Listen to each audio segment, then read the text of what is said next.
ఢిల్లీలో అయినా, అమెరికాలో అయినా, దుబాయ్లో అయినా, గల్లీలో అయినా, ఎక్కడైనా మా తెలంగాణ ఉన్నతంగా ఉంది, మా తెలంగాణ గొప్పగా ఉంది, మా తెలంగాణకు మీరు రండి అని ఆహ్వానించుకుంటూ 10 ఏళ్ళు కేసీఆర్ గారు కష్టపడితే ఈ తెలంగాణ రాష్ట్రం అనేటటువంటిది భారతదేశంలో నంబర్ 1గా ఉజ్వలంగా సాగింది. అటువంటి రాష్ట్రాన్ని పట్టుకొని ఒక రాష్ట్రానికి ముఖ్యమంత్రి అయినటువంటి వ్యక్తి నిన్న ఢిల్లీలో కూర్చొని ఈ రాష్ట్రం బాలేదు, ఈ రాష్ట్రం ఆర్థిక పరిస్థితి బాలేదు అని చెప్పి అబద్ధాలు చెప్పిండు.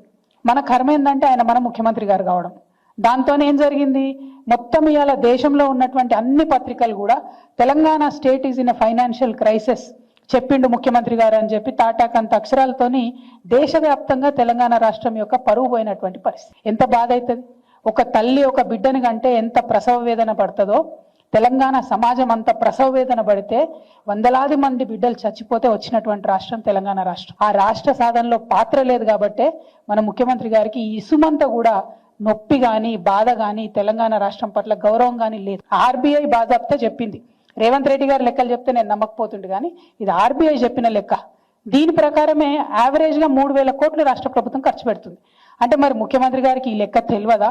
ఎవరు ఖర్చు పెడుతున్నారు, ఇది ఎక్కడ ఖర్చు అవుతుంది, ఈ విషయం మీద ముఖ్యమంత్రి గారికి అవగాహన లేదా? మరి క్లారిటీ ఇవ్వాలి. ఎందుకంటే మీరు నేషనల్ మీడియాలో కూర్చొని ఒక ముఖ్యమంత్రి స్థాయి అయి ఉండి 500 కోట్లు కూడా నేను ఖర్చు పెట్టలేకపోతున్నా అని చెప్తున్నా. ఎందుకు ఈ మాట చెప్పిండు ముఖ్యమంత్రి గారు అంటే, ఆ వ్యక్తి ఆ విలేకరు అడిగిండు, ఏమైనా మీరు మహిళలకు డబ్బులు ఇస్తామంటారు, రైతులకు ఇస్తామంటారు, ఉద్యోగాలు ఇస్తామంటారు, ఇవన్నీ చెప్పొచ్చిండ్రు, ఇన్ని సంక్షేమ పథకాలు చేపడతామని చెప్పొచ్చిరు కదా, మరి మీరు ఎందుకు ఇస్తలేరు మహిళలకు 2,500 అని అడిగితే అది తప్పించుకోవడానికి అప్పటికప్పుడు బయటపడడానికి ఏం చెప్తాడంటే 500 కోట్ల కన్నా ఎక్కువ ఖర్చు పెట్టడం నా దగ్గర డబ్బులు లేవు, మా రాష్ట్రం బాగలేదు, మా రాష్ట్రం ఫైనాన్షియల్ సిచ్యువేషన్ బాగాలేదని చెప్పారు. ఇంతకన్నా దౌర్భాగ్యం ఉంటుందా? నీకు నికరంగా ఆదాయం 12,000 కోట్లు వస్తున్నాయి, 18,800 కోట్లలో 6,000 ఖర్చు పెట్టంగా 12,000 కోట్లు మిగులుతున్నాయి, 3,000 కోట్లు ఆల్రెడీ మీరు స్పెండ్ చేస్తున్నారని ఆర్బీఐ లెక్కలు చెప్తుంది. ఇంత దౌర్భాగ్యం ఏందని చెప్పి నేను ముఖ్యమంత్రి గారిని నేను ప్రశ్నిస్తా ఉన్నా. దరిద్రం అనేటటువంటిది మన ఆలోచనలనే ఉంటుంది, తెలంగాణ రాష్ట్రంలో లేదు.